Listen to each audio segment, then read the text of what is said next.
வணக்கம். விடுதலை ராஜேந்திரன் பேசுகிறேன். ஆசியாவின் நோபல் பரிசு என்று மதிக்கப்படுகிற பிலிப்பைன்ஸ் அரசால் வழங்கப்படும் மகசாசே விருது இந்த ஆண்டு இந்தியாவைச் சேர்ந்த 2 சாதி எதிர்ப்பு, பார்ப்பனிய எதிர்ப்பு போராளிகளுக்கு கிடைத்திருக்கிறது. ஒருவர் பெஸ்வாடா வில்சன்.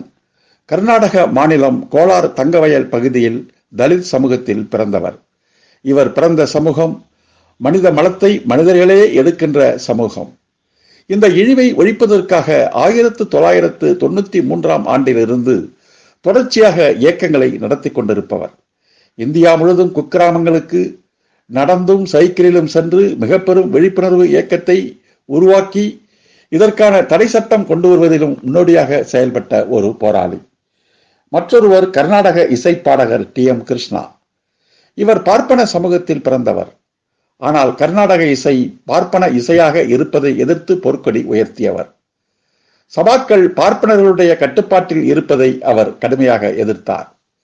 சென்னையில் நடைபெறும் இந்த சபாக்களினுடைய இசை விழாவில் தான் பங்கேற்க முடியாது என்று மறுத்து மீனவர்கள் வாழுகின்ற பகுதிகளுக்கு சென்று இசை நிகழ்ச்சிகளை நடத்தியவர்.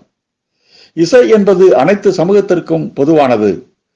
அதில் பெண்களை இழிவுபடுத்தக்கூடாது, ஒடுக்கப்பட்ட மக்களை இழிவுபடுத்தக்கூடாது என்ற கருத்தை தொடர்ச்சியாக வலியுறுத்தி வருகின்றவர்.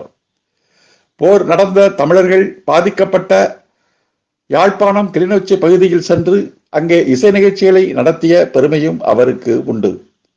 இசை என்பது அனைத்து மக்களுக்கும் இணைக்கக்கூடிய இசையாக இருக்க வேண்டும் என்பதை வலியுறுத்தி நூலாக எழுதியவர்.